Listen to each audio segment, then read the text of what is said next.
bienvenue dans ce nouveau numéro du débrief sur Médian. Merci de nous rester fidèles.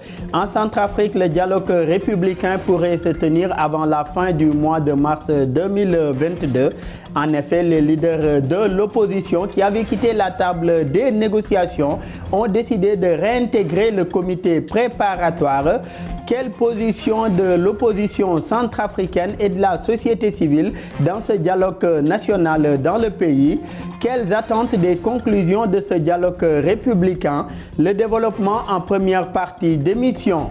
Et puis le Conseil de sécurité des Nations Unies a examiné l'état d'avancement du processus électoral en Somalie. Les dirigeants somaliens ont une nouvelle fois reporté les élections parlementaires dans le pays. Quelles conséquences de ces multiples reports des élections parlementaires?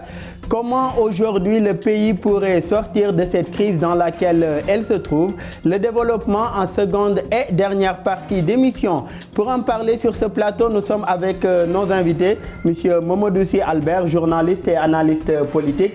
Merci beaucoup d'avoir répondu présent à notre invitation.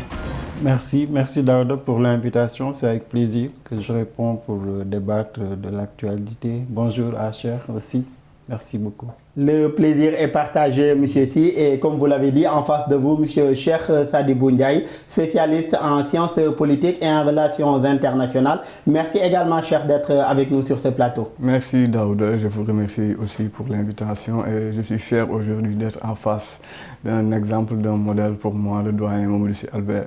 Et je reste d'ailleurs avec vous, cher. En République centrafricaine, le président Faustin Archange Touadéra a initié un dialogue républicain dont la tenue était initialement prévue pour la fin de l'année 2021. Tout d'abord, que pensez-vous d'abord de cette initiative déjà du président Touadéra? Je pense que déjà cette initiative est la bonne parce que ce pays a traversé beaucoup de situations de crise depuis son indépendance. On a vu l'ère de Bokassa jusqu'à Faustin Touadéra qui est actuellement au pouvoir. Donc ce pays a connu des crises. Maintenant, après ces crises-là, Touadéra, voulant mettre ce pays dans les rails du développement et de la paix, a mis en place un dialogue républicain qu'il avait d'ores et déjà annoncé à ses collègues des pays du Grand Lac en disant qu'il veut réunifier vraiment le pays vers une réconciliation nationale. Maintenant, en faveur de ce dialogue républicain-là, on a vu que le dialogue était un peu bloqué parce que des membres de l'opposition, le président Touadéra a voulu lever leur immunité parlementaire et de ce fait, ces membres de l'opposition-là, le COD, a vu plusieurs de ses membres se retirer de ce dialogue républicain-là. Donc, après avoir entamé des pourparlers entre Touadéra et l'opposition, par la suite, Touadéra a décidé de retirer vraiment le fait de vouloir poursuivre ses... Mais on reste sur ce point-là, cher. Est-ce qu'un problème ne se pose pas? Aujourd'hui, des poursuites judiciaires annoncé contre 3 ou 4 députés de l'opposition dans le cadre de l'enquête contre l'ancien président Bozizé. Et aujourd'hui, à la suite de la suspension ou de l'annulation de cette procédure, les députés acceptent de réintégrer à nouveau le comité. Est-ce que cela ne décrédibilise pas en quelque sorte aussi le pouvoir judiciaire? Oui. Comme s'il y avait une certaine immixtion de l'exécutif incarné par le président Touadéra dans le pouvoir judiciaire. Comme d'ailleurs partout en Afrique, c'est ce que nous devons combattre, l'immixtion de l'exécutif sur les pouvoirs du judiciaire. Donc c'est en faveur de ce dialogue républicain-là même que je disais que Touadéra a voulu vraiment lever l'immunité parlementaire de ces députés-là, ce qui n'est pas normal. Maintenant, ces députés se sont retirés tout simplement, ces représentants de l'opposition se sont retirés tout simplement de ce dialogue républicain-là. Et maintenant, lorsque le gouvernement dépose sur la table de l'Assemblée nationale, par l'intermédiaire du procureur, le fait de dire que ce dialogue, le fait de vouloir lever les immunités parlementaires était sans objet, c'est en faveur de cela qu'on a vu ces membres de l'opposition retourner vers le dialogue républicain. Tout simplement pour dire, la véritable question, est-ce que ce dialogue républicain-là est fait sur le dos des Centrafricains ou c'est fait pour la réconciliation nationale ou c'est fait pour vraiment que chacun puisse voir les intérêts qu'ils peuvent tirer de ce dialogue républicain-là. Parce que moi, j'ai l'habitude de le dire. En Afrique, ces différents types de dialogues-là qui existent un peu partout, les dialogues nationaux et d'autres parts, on doit surtout tout faire pour représenter la population et aider la population à sortir de l'ornière, à sortir de cette pauvreté, de ces situations de crise. Parce que ce qu'on remarque, c'est que les représentants de l'opposition, comme ceux du pouvoir qui se réunissent autour de ce dialogue républicain-là, pratiquement, ils sont imbus de leur personne. La plupart de ces représentants-là réclament soit des postes de responsabilité, soit des accords de partenariat, des marchés ou d'autres choses. Donc, on peut penser que est-ce que ces gens-là vont dans ce dialogue républicain-là pour représenter la Centrafrique? Tout à l'heure sur les objets même de ce dialogue républicain et des thématiques sur lesquelles ils comptent débattre. Monsieur Mamadou Sy Albert, pour ce qui est des dialogues que nous voyons en Afrique, les noms peuvent différer, dialogue républicain, dialogue national, dialogue inclusif, mais on a comme l'impression que c'est souvent les politiques qui discutent entre eux. Est-ce qu'on n'occulte pas des fois également les populations ou bien le peuple qu'ils doivent représenter? Oui, c'est une question qu'il faut se poser parce que quand même, depuis la période des années 1990, on est passé par plusieurs concepts. Conférence nationale, c'était ça la panacée des formules politiques pour gérer les transitions. Là, on revient au dialogue. Le dialogue, c'était au début des années 60, au début de nos indépendances, le dialogue politique. Le Sénégal était une référence dans Senghor, a érigé même le dialogue comme méthode de gouvernance. Bon, mais si on compare en tout cas avec lucidité l'après-indépendance et la période actuelle, qui est une période de post-alternance, le jeu politique est caporalisé par les leaders politiques. Jusqu'à présent, si vous regardez depuis 30 ans, la société civile africaine, elle n'existe pas. Les pays n'acceptent pas de gouverner avec une société civile indépendante, critique. On a du mal à intégrer ce dispositif. Deuxième dispositif, c'est que les partis politiques, quelle que soit leur volonté politique, sont coupés des populations africaines. Donc vous avez ces deux blocages qui vraiment font que la classe politique elle est isolée parce qu'elle n'accepte pas l'intégration de la société civile dans la gouvernance, mais elle est coupée des populations. Ce qui fait que c'est des égos qui se confrontent au sommet de l'État. La gouvernance en Afrique, elle est caporalisée par cette élite. Et malheureusement, cette élite ne se rend pas compte que la République devient une coquille vide chez nous. Et même la concertation politique, le dialogue républicain, quel que soit le nom que tu vas appeler, l'État africain n'a pas trouvé la meilleure formule pour trouver un ancrage de la République au sein des populations. Donc il y a une rupture qui est quand même assez profonde entre l'élite et les populations. Et la Centrafrique ne fait pas exception parce que c'est un pays contre-modèle d'ailleurs, qui a connu, comme il l'a dit, des crises, des coups d'État. On ne peut pas parler de classe politique parce qu'ils ne s'entendent même pas sur les modes de gouvernance. Le coup d'État, c'est permanent. Les guerres des groupes armés, c'est permanent. La République, elle est instable parce que justement, cette élite-là, elle est éclatée, elle est divisée. Et restons Albert avec cette élite-là. Cheikh avait commencé à développer tout à l'heure concernant l'opposition. On avait vu une opposition engagée dans le dialogue, membre du comité préparatoire. À un certain moment, des poursuites annoncées contre certains d'entre eux, recul de ces opposants-là qui ont décidé de boycotter. Et finalement, après l'annulation des poursuites, réintégrer le comité préparatoire du dialogue. Quelle analyse vous, ou bien quelle lecture faites-vous de cette position ou bien de cette attitude des opposants centrafricains? Oui, c'est comme on le disait tout à l'heure, c'est du marchandage. Entre le pouvoir et l'opposition, c'est un marchandage permanent. Le pouvoir, il a deux armes, c'est la carotte et le bâton. La carotte, c'est quand vous acceptez de participer à la mouvance présidentielle. Le bâton, c'est quand vous voulez vous opposer de manière radicale. Et dans le cas d'espèces de la Centrafrique, je pense que l'actuel président quand même a pris conscience du danger.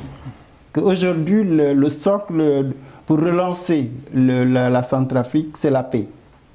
Tant qu'il n'y aura pas une paix au niveau des acteurs politiques, l'instabilité va demeurer. Et je crois que c'est ça qui explique cette ouverture, cet apaisement du climat social, du climat politique même. Les acteurs politiques, pour l'essentiel, acceptent le principe d'un dialogue républicain. Mais étant entendu que quand même le principal facteur aujourd'hui de l'instabilité vient de Bouzizi. Hein, il est à l'extérieur, il y a une menace qui pèse sur lui.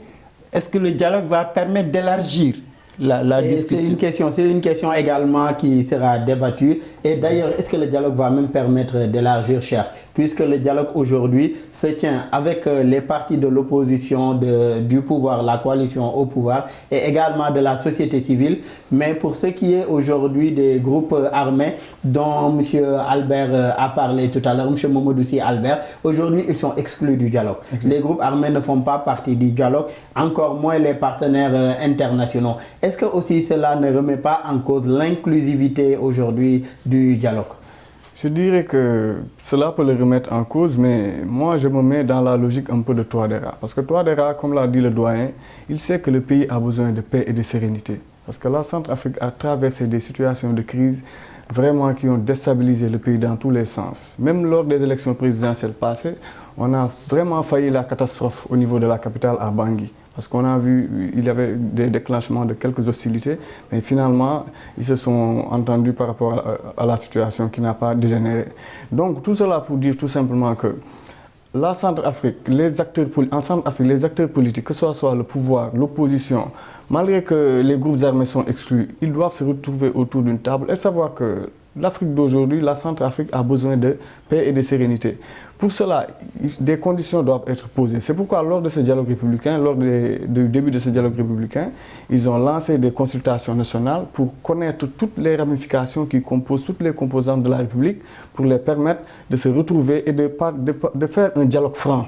Parce qu'il faut le dire aussi, la Centrafrique a connu plus de 8 dialogues, plus de 8 débats nationaux qui n'ont abouti à rien du tout pratiquement. Des dialogues qui n'ont pas eu de suivi. Donc pensez-vous que ce dialogue-ci fera l'exception? Ce dialogue, on peut avoir espoir que ce dialogue fera l'exception, parce que vu l'implication du président et des hommes politiques, malgré que ce que l'on déploie aussi, c'est que le fait que des gens qui sont poursuivis pour des exactions, des crimes, on a voulu lever leur immunité parlementaire. Finalement, lorsque l'État décide d'abandonner cette levée-là, on les voit retourner. Donc, à quelle fin?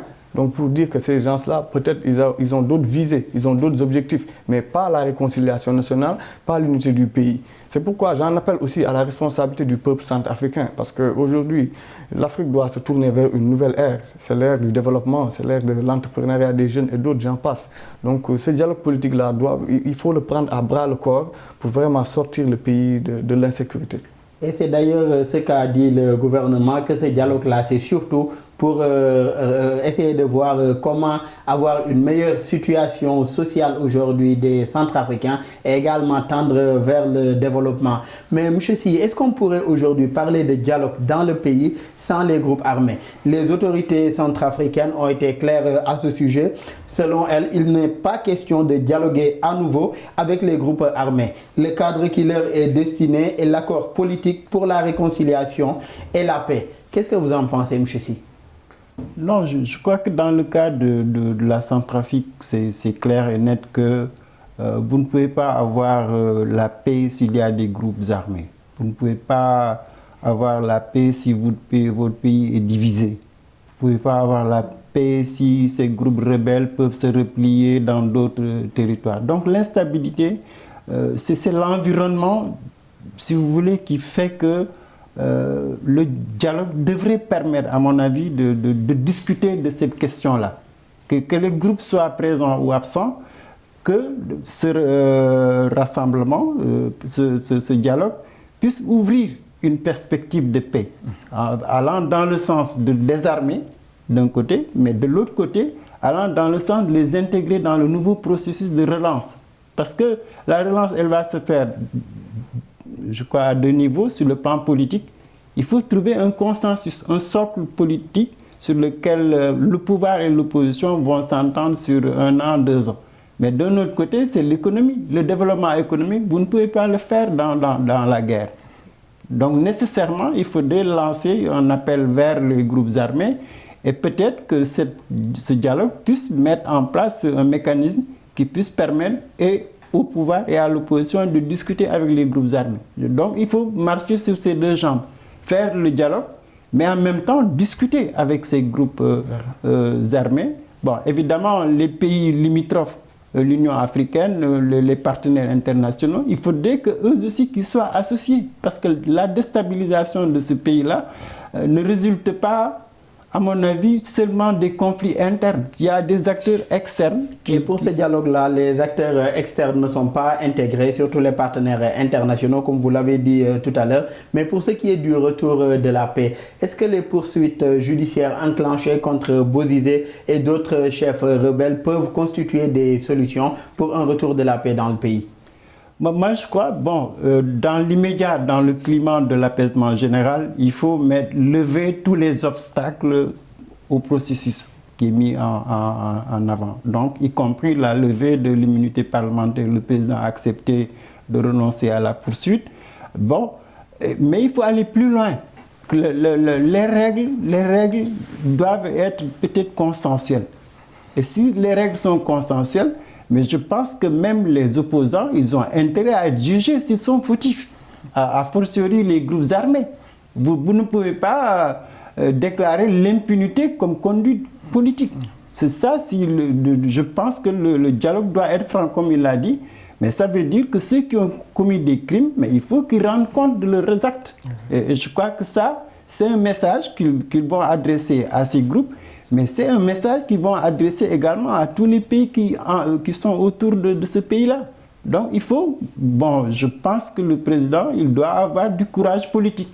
Ne pas sacrifier la paix, aller jusqu'au bout du processus qu'il a déclenché, mais en même temps être vigilant, ne pas tolérer l'impunité. Je pense que s'il garde le cap sur la justice, qu'ils aient un bon système juridique, un bon pouvoir judiciaire qui soit capable d'accompagner ce nouveau processus-là, la Centrafrique pourrait s'en sortir. Mais si jamais ils laissent l'impunité s'installer, ça je vois mal comment ils peuvent s'en sortir. Cher, par rapport à ce nouveau processus, on constate que face à la question de la rébellion dans le pays, beaucoup d'avancées ont été notées, surtout grâce à l'intervention du contingent russe. Toutefois, la question n'est pas complètement éradiquée dans le pays. Comment aujourd'hui, selon vous, résoudre définitivement cette question de la rébellion dans le pays? Albert l'a rappelé tout à l'heure, la Centrafrique a tellement connu de guerres, de rébellions, de coups d'État. Comment aujourd'hui arriver à éradiquer ce problème et aller vers le développement, aller aujourd'hui vers l'unité ou bien l'unification des fils et filles de ce pays-là? Vous savez, comme on l'a dit tantôt, ce pays a connu vraiment des situations de crise qui sont difficiles. Maintenant, concernant ces rebelles-là, nous savons actuellement qu'en Centrafrique, celui qui active ces rebelles-là, c'est Bozizé, qui est réfugié actuellement au Tchad. Et bizarrement, au Tchad, il y a Mahamat Déby, celui qui a remplacé son père. Et ce pays-là, on sait que c'est sous l'escarcelle pratiquement de Paris. C'est Paris, c'est la France qui accompagne ce pays, qui conseille peut-être Déby fils. Maintenant, au niveau international, on a vu que dans ce dialogue républicain a été exclu pratiquement la communauté internationale. Donc il est temps que la Centrafrique et Touadéra prônent l'ouverture et invitent les partenaires internationaux à venir les aider par rapport à cela, surtout pour avoir le contrôle sur Bozizé. Parce que c'est Bozizé qui continue à activer les rebelles. C'est pourquoi jusqu'à présent, ces groupes armés-là ont été exclus de ce dialogue républicain-là. Maintenant, Touadéra, c'est pourquoi dès qu'il est arrivé au pouvoir, il a compris qu'il se doit de diversifier le partenariat militaire de la Centrafrique. Dès lors, les Français, ils sont là. Ils étaient là. Maintenant, il y a les forces russes qui sont en présence. Mais il faut aussi accepter quelque chose. La présence des Russes a permis aussi au gouvernement centrafricain de résoudre beaucoup de problèmes sécuritaires. Et de reprendre même une bonne partie de son territoire national. Une bonne partie de son territoire national. Ce qu'on nous cache, on nous dit que oui, c'est des mercenaires, ils sont là à faire des exactions. Peut-être. Ces exactions-là, je pense que ça mérite aussi d'être devant la justice pour savoir qui est fautif sur quoi et qui doit être puni. Mais il faut aussi le reconnaître. Touadéra a fait des avancées par rapport à cette rébellion-là. Il les a fait reculer dans plusieurs zones. Mais moi, je dis qu'il est important de pouvoir discuter avec Bozizé, soit qu'il soit qu'il tombe d'accord avec le gouvernement centrafricain par rapport au processus qui est en train d'être mis en place concernant le dialogue politique, mais aussi s'il doit répondre à la justice, il n'a qu'à se préparer à aller répondre à la justice. Parce que c'est lui qui a déclenché ces hostilités-là, c'est lui qui est en train de financer la plupart de ces groupes rebelles. Donc il est temps que ce pays-là retrouve la sérénité. Sinon, on risque de voir la Centrafrique, l'Afrique centrale même, ces pays du Grand Lac qui sont jusqu'à présent instables, mais de vraiment renouer avec l'instabilité profonde. Et aujourd'hui, cher, depuis le 9 février dernier, Félix Mouloua remplace l'ancien chef du gouvernement centrafricain, Henri-Marie Dondra. Ce nouveau Premier ministre aura la lourde tâche d'organiser ce dialogue déjà républicain, ainsi que de poursuivre la feuille de route de l'accord de la paix conclu le 6 février 2019 à Khartoum au Soudan. Un dialogue qui pourrait se tenir avant la fin de ce mois de mars d'ailleurs. Qu'est-ce qui justifie, selon vous, le choix porté sur Maloula pour ce second et dernier quinquennat de Touadéra? Je pense que Maloula, Touadéra a compris que sa feuille de route, qui est de ramener la paix et la sérénité en Centrafrique, il a besoin de vraiment de personnalités qui font l'unanimité. Je ne dirais pas aussi que Maloula fait 100% l'unanimité, mais il est vraiment plutôt proche du peuple centrafricain et des sphères politiques de la Centrafrique, comme la rébellion et le pouvoir. Je pense que Touadéra a compris cela, c'est pourquoi il a décidé de prendre Maloula à ses côtés pour qu'il l'aide, pour qu'il puisse ramener ce pays en paix et en sécurité. De ce fait aussi, ça ne veut pas dire que Maloula, on lui souhaite vraiment de réussir sa mission par rapport à la paix et la sécurité qu'on veut en Centrafrique. Mais Maloula aussi doit s'attendre à vraiment des défis qui vont être posés par les groupes rebelles, par d'autres partis d'opposition, qui, je pense, à mon avis, sont dans un sens de réclamer des postes ou de l'argent. C'est une sorte de marchandage qu'on a constaté entre le pouvoir et la rébellion et l'opposition centrafricaine. Et pour ce marchandage-là, M. Si, après démission de Dondra, Félix Mouloua a maintenu le même gouvernement pour travailler jusqu'au dialogue républicain. Cette rencontre pourrait définir le cahier de charge des prochains membres du gouvernement. Est-ce qu'on ne va pas aussi, à l'issue de ce dialogue, vers un gouvernement d'union nationale entre société civile, opposition centrafricaine et pouvoir, les partisans de Touadéra, ce qui veut dire la coalition au pouvoir? Oui, c'est en tout cas la perspective la plus crédible. Si le dialogue républicain réussit, bon, ce comité d'organisation, s'il arrive vraiment à manager avec le ministre d'État, qui est aussi le directeur de cabinet du chef de l'État, ça va être un élément extrêmement important sur le plan politique que la Centrafrique arrive à faire des assises, à discuter, à trouver une feuille de route. Et pour porter cette feuille de route, je pense qu'il n'y a pas mieux qu'un gouvernement d'union nationale. Et peut-être même c'est une formule de gouvernement d'union nationale sincère, calée autour d'une feuille de route, qui pourrait désarmer les groupes armés d'un côté, mais d'un autre côté, qui pourrait aussi ouvrir une fenêtre de discussion avec le principal acteur de cette rébellion-là. Je crois que s'ils mettent de côté, en tout cas le passé, qu'ils en discutent sincèrement sur les vrais problèmes de leur pays, ils arrivent à une feuille de route. Le gouvernement d'union nationale, c'est la meilleure réponse. Peut-être même les Centrafricains, c'est ça qu'ils attendent comme appel. Quelque chose qui puisse souder leur pays, qu'ils puissent dépasser les conflits, les tensions, les contentieux. C'est vraiment ce qu'on dit au Sénégal, le NDEP. Il faut faire un diagnostic profond, sans complaisance sur les problèmes d'un pays. S'ils arrivent à un consensus fort, je pense que le pays pourrait être relancé aussi bien sur le plan politique que sur le plan économique. Cher, par rapport à ce consensus fort-là, pourquoi les crises à répétition? Qui finance les rébellions et groupes armés centrafricains? Pourquoi le pays n'exploite pas ses ressources naturelles? Pourquoi la Centrafrique ne tire pas profit de ses ressources minières et forestières? Autant de questions qui seront abordées au cours de ce dialogue républicain. Mais selon vous, quelles conclusions attendre à l'issue de cette messe entre Centrafricains, si je peux l'appeler ainsi? La conclusion qu'on attend de ce dialogue républicain, comme l'a dit le doyen, c'est un gouvernement d'union nationale. C'est tout simplement cela qui va permettre ce pays de retrouver la sérénité. Vous savez, lorsqu'un pays traverse des crises successives, lorsqu'il y a des groupuscules armés d'une part et d'autre part, lorsqu'il y a des rebelles, lorsqu'il y a vraiment des problèmes ethniques, des problèmes claniques, des problèmes religieux, il faut à un moment donné tout arrêter et se retrouver autour d'une table et poser le véritable débat, c'est-à-dire le problème des Centrafricains et aussi avoir un gouvernement d'union nationale. Et ce gouvernement d'union nationale-là va les permettre vraiment de faire une transition, de quitter la crise et d'aller vers la paix et la sérénité.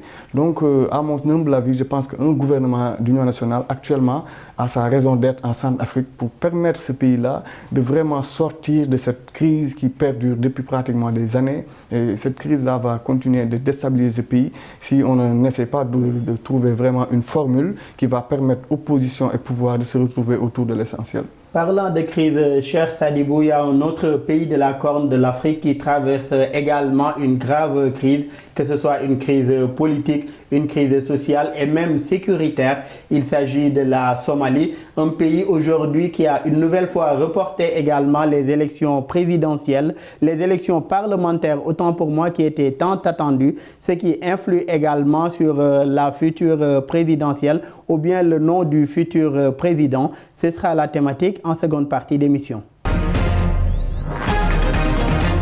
De retour sur ce plateau du débrief pour la seconde partie de votre émission. Monsieur Mamadou Sy Albert, le Premier ministre somalien, Mohamed Roubel, qui a présidé le Conseil national consultatif, composé du gouvernement national et des dirigeants des 5 États membres fédéraux, a invoqué la grave sécheresse qui ravage certaines parties du pays, les problèmes de financement et de sécurité comme principale cause pour justifier ce nouveau report des élections parlementaires. Partagez-vous ce point de vue? Partiellement, oui. C'est un pays quand même qui traverse beaucoup de difficultés. Hein. Si vous imaginez qu'il y a 1 million d'habitants de ce pays qui vivent dans des camps, que la famine elle est là, l'économie ne décolle pas depuis des années. Donc économiquement, c'est un pays très affaibli. Ça, c'est une raison en partie dont on peut être d'accord avec le Premier ministre qu'il y a des facteurs économiques qui compliquent l'organisation des élections. Mais également, il y a malheureusement le facteur politique qui risque d'être le facteur le plus important qu'on veut masquer à l'opinion internationale. Que c'est un pays qui a du mal à organiser des élections, que ce soit la présidentielle, que ce soit pour le Parlement. Plusieurs reports ont eu lieu pour l'organisation. Donc il y a un problème, si vous voulez, d'expérience en matière électorale. Depuis 1 an d'ailleurs, ces élections auraient dû se tenir il y a 1 an. Voilà. Donc il y a un problème d'expertise dans le domaine électoral d'un côté, mais de l'autre côté également, il y a vraiment l'état démocratique de ce pays-là pose problème. Que c'est une république fédérale, c'est vrai. C'est vrai que vous avez la chambre haute, la chambre basse, mais de manière générale, ce qui fait que ces reports se succèdent, c'est un état d'esprit politique. Il y a le Premier ministre et le président ne s'entendent pas, c'est des tensions récurrentes. Si vous ajoutez à ça l'organisation des élections est toujours l'objet de fraudes massives. Il y a des achats de conscience inimaginables dans le continent. Ce qui fait que même la présidentielle, si vous regardez de près, le report de cette élection au niveau de la Chambre basse cache en réalité le report de la présidentielle. Donc c'est 2 reports qui se superposent, qui montre qu'il y a un problème d'orientation. Le président et son premier ministre ne s'entendent pas jusqu'à présent sur une feuille de route politique pour gouverner ce pays-là. Mais donc, par conséquent, on se rend compte que les élections, ils ne sont pas pressés d'organiser des élections. Il y a des calculs. Justement, pour ce qui est de ce problème-là, de ces différends qu'on note à la tête de l'exécutif, c'est-à-dire le conflit qui persiste entre le président de la République aujourd'hui somalienne et son Premier ministre, le président Abdoulaye Mohamed avait annoncé le limogeage du Premier ministre Mohamed Hissène Rebel, qui d'ailleurs avait refusé de quitter son poste, jugeant la manœuvre anticonstitutionnelle. Cher, aujourd'hui, selon vous, qu'est-ce qui justifie aujourd'hui cette crise ou bien ce différend entre le Premier ministre et son président, au-delà des accusations mutuelles? Oui, au-delà de ces accusations, mais ce que je peux dire déjà sur ces deux hommes, sur Rebel et Farmajo, la communauté internationale, l'Afrique surtout, s'attendait à que ces deux hommes-là apportent du changement au niveau de ce pays. La Somalie a traversé aussi, vous regardez le paradoxe, en Centrafrique, c'est des situations de crise depuis 60. La Somalie, c'est la même chose. C'est un pays, c'est un État fédéral, avec le Somaliland, le Puntland, le Jubaland. On a eu l'occupation française, britannique, italienne. Malgré toutes ces situations de crise, arrivé à ces deux hommes, Farmajo et Rebel, on s'attendait à ce que ces gens-là puissent amener une nouvelle méthode, une nouvelle ère qui va permettre à la Somalie de vraiment quitter ce mercantilisme-là, je dirais, cette époque archaïque de mode d'élection surtout, pour entrer dans cette ère démocratique qui va permettre à la Somalie vraiment de pouvoir choisir ses dirigeants librement. Mais on a vu que ce sont ces deux hommes qui sont embrouillés actuellement. Le Premier ministre accuse le président d'avoir fait un coup d'État. Le président accuse le Premier ministre de faire la corruption, d'avoir commis des actes de corruption. Donc c'est de querelle en querelle entre ces deux hommes qu'on a vu que même la population centrafricaine, la population autant pour moi somalienne, les populations n'ont pas compris qu'est-ce qui se passe actuellement entre le président et le Premier ministre jusqu'à ce qu'on peut se retrouver vers ces moments de déstabilisation-là. Donc le seul problème en tout cas qu'il faut noter actuellement, c'est qu'on a l'impression que le président Farmajo, qui a vu son mandat terminer depuis longtemps, lui aussi, certes, il veut aller vers des élections, il veut organiser ces élections-là, mais n'a pas confiance au Premier ministre. Peut-être le Premier ministre a des velléités, il veut aussi prendre le pouvoir, il veut être aussi président de la République, mais cela n'empêche pas que ces deux hommes, ils doivent savoir qu'actuellement, ils dirigent un pays qui est extrêmement sensible, un pays clanique, un pays où pratiquement ce sont des clans, des ethnies majoritaires qui vraiment dirigent beaucoup de parties du pays, et l'État central même ne contrôle pas pratiquement la totalité du pays. On a vu même les milices qui sont en train de déstabiliser une bonne partie du territoire. Oui, les milices Chebab dont nous parlerons tout à l'heure. Et alors que les élections de la Chambre haute de tous les États somaliens sont terminées depuis, ce qui a retardé l'élection du nouveau président aujourd'hui, c'est l'élection de la Chambre basse. Cette élection qui a été une nouvelle fois reportée. Aujourd'hui, quelle lecture faites-vous de cette situation politique confuse dans le pays? C'est ce que je vous disais dès l'entame de mes propos. Donc je pense que ce mode d'élection est un peu archaïque. Il faut qu'on change de mode de suffrage parce que ce sont des clans, les ethnies, qui choisissent les représentants au niveau de la Chambre basse. Maintenant, ce sont ces représentants-là qui vont élire pratiquement le président. Donc ce mode de suffrage, je pense que c'est leur méthode, c'est leur modèle. Mais on doit essayer de l'améliorer allant dans un sens que ça soit plus représentatif parce que c'est vrai, la Chambre basse est plus proche du peuple que la Chambre haute. Donc la Chambre basse c'est pratiquement le bas peuple. Appelé le Parlement du peuple. Le Parlement du peuple. Certes, il représente le bas peuple, mais comme vous le savez, les hommes politiques ont tendance à utiliser des ramifications de gauche à droite pour trouver des terrains d'entente qui ne vont pas dans le sens d'être en connivence avec les besoins, avec la réalité que demande la population. Donc, il est nécessaire de revoir vraiment le mode d'élection au niveau de la Somalie. Et monsieur, par rapport à ce mode d'élection, déjà, et ce différend-là qui existe entre les deux hommes à la tête de l'exécutif, je rappelle qu'en avril dernier, des violences avaient éclaté à Mogadiscio entre factions rivales de l'armée divisée. Aujourd'hui, entre pro-premier ministre et pro-président Farmajo, les soldats fidèles à Rebel s'étaient d'ailleurs déployés tout autour du palais présidentiel et d'autres installations gouvernementales clés dans la capitale pour témoigner aujourd'hui des conséquences même de ce malaise qui existe à la tête de l'État somalien. Et à côté de cette situation politique fragile, on note également que le pays continue à faire face à des attaques terroristes, surtout en l'occurrence les attaques venant des groupes armés Chebab. Aujourd'hui, qu'est-ce qui justifie cette récurrence des attentats? La dernière en date avait été notée d'ailleurs en février dernier. Je crois que, comme tu l'as dit, les terroristes sont dans ce pays depuis fort longtemps. Ils sont bien installés. Et comme Cheikh l'a relevé tout à l'heure, la Somalie a du mal à entrer dans la modernité en réalité. Qu'il y a un système politique un peu vieux, un peu inefficace. On s'appuie sur des traditions, sur une culture traditionnaliste. Ce qui fait qu'ils n'arrivent pas à trouver le chemin vers la transition. Et malheureusement, le système fédéral est extrêmement lourd, extrêmement lourd. Et vous avez ce conflit entre le président et le Premier ministre. Quand ces deux têtes de l'État ne s'entendent pas, c'est difficile de diriger un État fédéral. Et je pense que c'est ce conflit-là qui se répercute sur l'armée. L'armée est divisée. La société civile ne veut pas du tout de cette instabilité. C'est un pays très pauvre.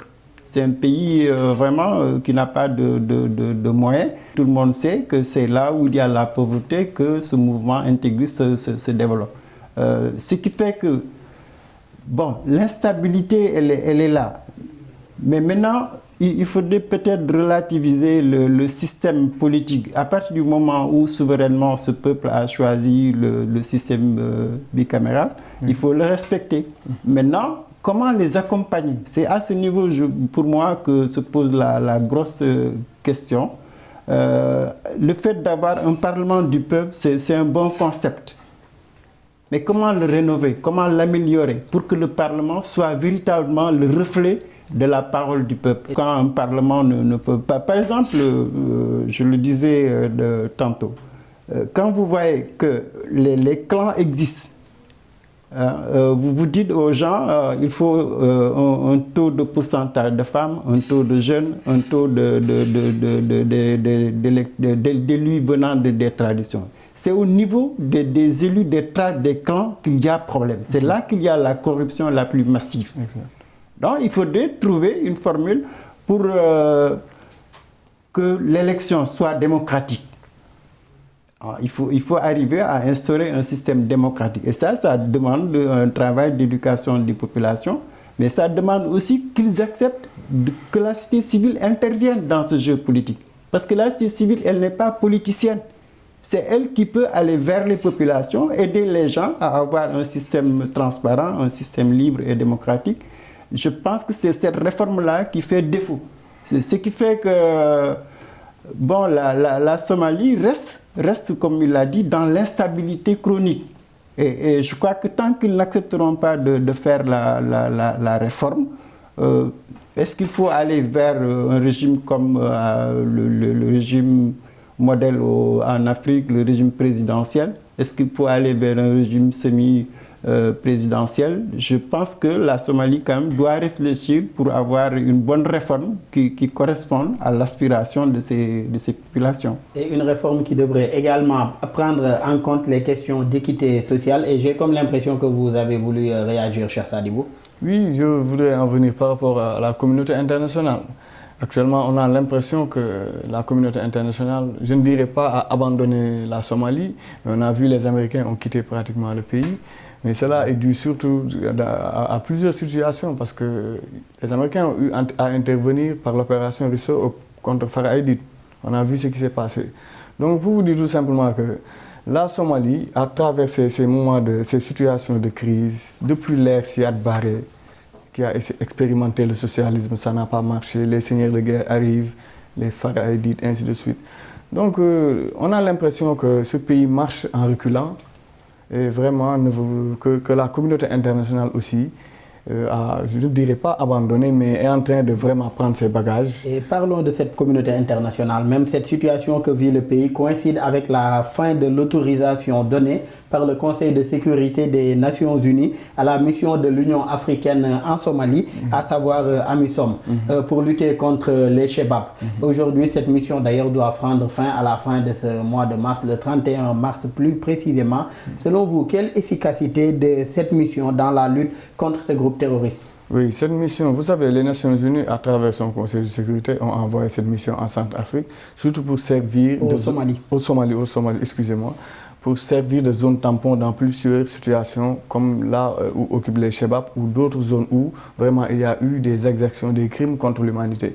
Donc je pense que cette mission a sa raison d'être et cette mission devrait même être renforcée par aussi l'Union africaine. L'Union africaine, je pense que doit aller dans un sens aussi de préparer des missionnaires, des missions qui vont en Somalie pour aussi essayer de vraiment participer, donner la participation africaine par rapport à... Actuellement, ils sont en train de le faire, certes. À travers la mission, une mission de l'Union africaine, sous mandat de l'Organisation des Nations Unies. Oui, c'est l'Organisation des Nations Unies qui mandate toutes ces organisations-là. Donc, mais cela n'empêche pas que jusqu'à présent, on constate qu'il y a des problèmes. Donc, les Nations Unies, à travers cette mission-là, ont vraiment, je dirais, réussi dans beaucoup de domaines. Vous savez, dans un pays qui est en situation de crise, il y a des millions de déplacés, il y a vraiment des situations de famine. Donc, les Nations Unies, grâce à leur mission-là, ont permis vraiment à ces déplacés-là de pouvoir avoir des vivres de soudure qui vont leur permettre de tenir. Mais ce qui est paradoxal aussi, c'est que dans cette région de l'Afrique, la plupart de ces pays-là sont en crise. L'Éthiopie, on l'a vu avec le Tigré. Donc les autres pays aussi, ils sont en crise pratiquement. Mais ce qui est extraordinaire, c'est que la mission des Nations Unies qui est présente en Somalie, qui je pense va être renouvelée, a posé des actes qui ont aidé le gouvernement de Farmajo, c'est-à-dire à assister, aider les civils dans leur déplacement, mais aussi à leur permettre de vraiment se retrouver dans des camps. Je ne dirais pas qu'ils sont bien équipés, mais qui leur permettent au moins de pouvoir survivre jusqu'à ce que la sérénité revienne dans plusieurs zones du pays. Et par rapport à ce renouvellement-là même de la mission, aujourd'hui, M. Mamadou Sy Albert, quelle configuration de cette nouvelle mission au-delà du 31 mars? Je veux bien sûr parler de la mission aujourd'hui de l'Union africaine pour la sécurité, qui soutient aujourd'hui la sécurité au sein de ce pays-là, qui est la Somalie. Quelle configuration aussi au-delà de la fin de la mission? Bon, il faut, comme il l'a dit, quand même, il y a des acquis qu'il faut consolider. Mais en même temps, pour moi, le gros problème des États africains qui sont confrontés au phénomène terroriste, c'est que les États n'ont pas d'armée. Donc il faut que la coopération internationale quand même renforce les armées nationales, en termes d'équipement, en termes de formation, en termes de renseignement. Ça, c'est un élément essentiel, c'est la clé de la solution de la crise. Maintenant, les forces internationales, comme il l'a dit, peuvent faire... Mais est-ce que cette solution ne pourrait pas être relativisée, Mamadou Sy Albert? On a vu qu'aujourd'hui, la communauté internationale ou bien des armées étrangères, des missions étrangères militaires ont accompagné certains pays dans la lutte contre le terrorisme. Nous avons vu la finalité, que ce soit 8 ans ou bien des années après. Donc, est-ce que aussi cette influence aujourd'hui des forces armées étrangères dans nos pays pour la lutte contre le terrorisme ne pourrait pas également être relativisée, surtout de là à aller sous-traiter les questions de sécurité et de souveraineté? Non, ce que je veux dire, c'est justement c'est dans cette perspective que je le dis. C'est-à-dire que la solution au terrorisme, c'est l'armée nationale. C'est ça l'expérience majeure qu'on peut tirer des conflits locaux ou sous-régionaux ou internationaux. L'armée étrangère ne peut pas assurer la sécurité d'un État. Ça, je pense que c'est un appel que tout le monde a entendu maintenant. Il faut renforcer l'armée somalienne en termes d'encadrement, de formation, de renseignement. C'est elle qui doit mener la bataille contre les terroristes. Maintenant, la coopération internationale, elle doit être beaucoup plus intelligente. Elle doit être plus résiliente. Qu'on ne voit pas la coopération étrangère comme quelque chose qui vient de l'étranger. C'est l'étranger que on a un regard nouveau en Afrique. Que quelle que soit l'appellation de la force, si les populations voient en cette coopération des éléments de l'extérieur qui sont venus pour renforcer la misère, pour écarter les populations, c'est ça qui crée les frustrations et c'est ça qui renforce les terroristes. Ils s'appuient sur ce sentiment anti-étranger qu'ils développent au niveau des populations analphabètes. Et je crois que c'est comment articuler les deux, c'est-à-dire renforcer les armées, mais en même temps faire une coopération intelligente, résiliente. On accompagne le gouvernement, on accompagne les pouvoirs décentralisés, mais on accompagne les populations. Et le pivot de tout ça, maintenant, c'est la société civile. C'est comment arriver à faire émerger une société civile capable d'être le tampon entre l'État et les populations. Pour moi, si on réussit à accepter que la société civile intervienne dans la stabilisation de la Somalie, je pense que normalement ce pays pourrait sortir de la crise. Encore une fois, c'est au niveau de l'élite. Vraiment entre le président et le Premier ministre. Bon, j'ai peur que la prochaine élection présidentielle déclenche encore un autre conflit. Et restons d'ailleurs avec cette crise sécuritaire qu'on note dans le pays. Ce mouvement, à savoir les Chebab, né en Somalie en 2006, a pris le contrôle de Mogadiscio au mois de juin de la même année. La capitale a été reprise grâce aux troupes éthiopiennes, soutenues par les Américains, venus à l'époque pour aider le gouvernement somalien de transition. Mais depuis, les troubles persistent toujours dans le pays. Comment aujourd'hui arriver à mettre fin à cette crise-là, due à la rébellion ou bien au groupe armé Chebab? Oui. Comme l'a d'ailleurs dit le doyen, vous savez, ce qui fait la grandeur d'un pays, c'est sa force armée aussi. Parce qu'on a vu que la plupart des pays africains, je dirais des pays qui sont indépendants depuis 60 jusqu'à présent, ils n'ont pas... Je ne vais pas aussi dire que nos armées ne sont pas très bonnes comme ça, mais on n'a pas des armées qui sont capables de faire face à ce type de guerre qui existe actuellement pratiquement en Afrique. Parce qu'actuellement, on a... ce modèle de guerre qui existe en Afrique, c'est une guérilla, pas une guérilla urbaine, mais une guérilla terroriste. Les terroristes, ils viennent, ils posent des bombes, ils mènent des attaques dans des villages. De ce fait, l'armée n'est pas présente au niveau de cette zone-là. Donc, il faut que les pays africains... Mais de plus en plus, un groupe comme les Chebab mène des attentats de plus en plus en pleine capitale. En pleine capitale. L'attentat dont j'ai parlé tout à l'heure, celui de février dernier, c'était dans un commissariat à Mogadiscio. À Mogadiscio. Pour dire tout simplement que la Somalie est foncièrement militarisée. La Somalie fait partie de ces pays-là où le taux de population qui détient des armes est extrêmement élevé. Donc cela aussi participe vraiment à la crise qui existe dans ce pays. Donc ces Chebab-là qui sont en train de mener des exactions depuis des années, si ces Chebab avaient trouvé devant leur porte une puissante armée, la guerre en Éthiopie, au Tigré, mais les Tigréens, ils font face à une très forte armée éthiopienne. L'armée éthiopienne dispose de missiles, de chars, de matériel militaire qui peuvent leur permettre de combattre contre des rebelles. Donc si la Somalie s'était dotée depuis son indépendance jusqu'à présent d'une armée puissante, d'une très forte armée qui est aux ordres aussi, parce qu'on ne veut pas avoir ces armées-là claniques. C'est ce qui existe d'ailleurs, ce qui est dommage. C'est d'ailleurs là où je voulais en venir, parce qu'au-delà du problème logistique, le problème de l'armée somalienne, autant pour moi, il est tout autre. Aujourd'hui, dans l'armée, on a des pro-président Formaggio et des pro-premier ministre rebelles, ce qui pose déjà un problème. Et même si on écartait le président et le premier ministre au sein de l'armée, il y a plusieurs clans, comme à l'image du pays. Donc je pense qu'il faut aller dans le sens d'enlever cette méthode, de pouvoir définir une nouvelle méthode qui va permettre d'avoir en Somalie vraiment une armée forte, une armée capable de faire face aux pénétrations terroristes, mais aussi à ces milices-là qui vraiment commettent des crimes un peu partout dans le pays.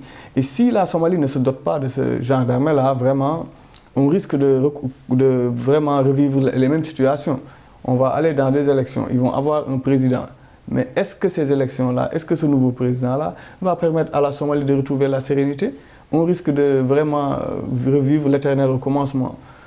Coup d'État, déstabilisation, crise, réunion autour d'une table, dialogue national. C'est des situations qu'on vit depuis 60. Donc, il est temps que la population somalienne, à travers ses représentants, la chambre basse, la chambre haute, mais puisse se dire que, bon Dieu, mais l'Afrique doit changer d'air. Donc, on doit entrer dans une période où vraiment il faut favoriser la paix, le dialogue entre peuples, entre États. Parce que si chaque clan veut dire que c'est à moi de diriger parce que lorsque les Blancs étaient là, j'étais mis au devant de la scène, ça ne nous mène nulle part. Une époque qui doit être révolue. Et par rapport même à ces clans, Mamadou Sy Albert, aujourd'hui, comment arriver à départir aujourd'hui les problèmes ou bien les questions communautaires ou claniques des questions liées aux armées, surtout aux forces armées somaliennes, pour une meilleure lutte contre les terroristes Chebab? Bon, Comment arriver à départir les clans ou le communautarisme de l'armée? Oui, je pense que c'est une faiblesse originelle de nos républiques. Hein. On n'a pas mis en place des républiques, on n'a pas permis aussi la mise en place d'armées véritablement nationales. Hein.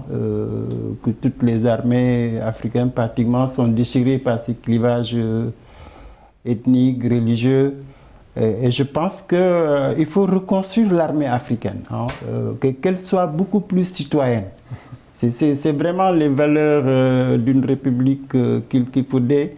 Donc ça veut dire, en tout cas, le recrutement et la formation, je pense que sont les clés pour ce qui concerne l'armée. Maintenant, il faut aussi parler des hommes politiques, parce que nos hommes politiques n'ont pas rompu avec cette culture ethniciste. Hein? Les gens, s'ils sont au pouvoir, ils prennent que leur ethnie. C'est d'ailleurs eux qui alimentent cette de tension ethnique au sein des armées, que chacun veut placer les hauts gradés qui sont de son ethnie. Donc, si vous voulez, c'est un rouleau compresseur. Et il faut, pour sortir de ça, bon, que la classe politique également, ou en tout cas ceux qui vont diriger les pays, il faut qu'ils veillent au respect des normes et des règles républicaines. Et à travers, à côté plutôt du respect de ces normes républicaines, cher Sadibou, le pays fait face à d'autres contraintes, surtout ce qui est lié à la famine. Selon l'UNICEF, 1 400 000 enfants aujourd'hui en Somalie risquent la famine ou sont confrontés à la famine. Et d'ailleurs, l'organisation onusienne a lancé un appel pour 48 millions de dollars, dont un besoin d'urgence de 7 millions de dollars d'ici la fin de ce mois de mars-là aujourd'hui. Une façon aujourd'hui de trouver des vivres de soudure d'ici jusqu'au mois de juin pour ces populations-là, pour leur éviter la famine. Aujourd'hui, quelle solution, surtout de la communauté internationale, face à cette crise humanitaire que traverse la Somalie? Oui, comme je l'ai dit tout à l'heure, la communauté internationale a tendance, lorsque ces pays-là connaissent ces moments de crise, de lancer un appel aux dons où les pays ou d'autres organisations cotisent à millions de dollars pour aider pratiquement ces pays qui sont en crise. Mais ce qu'on a constaté aussi de la part de la communauté internationale, c'est que la plupart de ces appels aux dons-là, pratiquement ne sont pas rassemblés. On parle de plus de 40 millions de dollars. On va voir que ces 40 millions de dollars ne vont pas... Et 7 millions en urgence, avant la fin de ce mois de mars. 7 millions en urgence. Donc je pense qu'il faut aussi que l'Afrique puisse prendre ses responsabilités. Comme le disait Cheikh Anta Diop, il est temps que nous, pays africains, face à cette crise qui est en train de vraiment déstabiliser, je ne dirais pas le Premier ministre et le Président de la République, mais la population somalienne en tant que telle qui vit ces moments de crise, de pauvreté, nous devons prendre à bras le corps vraiment cette crise-là en Somalie et aider ces pays par rapport à ces réfugiés qui sont un peu partout. Aider ce pays et prendre à bras le corps le problème, c'est ce qu'attendent également les Somaliens pour sortir de ces crises cycliques dans lesquelles les populations sont confrontées depuis plusieurs années. C'est malheureusement la fin de cette émission. Je rappelle que nous recevions M. Mamadou Sy Albert, journaliste et analyste politique. Merci encore d'avoir été avec nous. Merci Daouda, merci pour l'invitation. Merci également à Cheikh Sadibou Ndiaye, spécialiste en sciences politiques et en relations internationales. Toujours un plaisir aussi de vous accueillir sur ce plateau. Merci Daouda. Merci également à l'équipe technique pour la facilitation et la réalisation de cette émission. Merci à vous qui nous suivez. Très bonne suite de programmes sur nos antennes.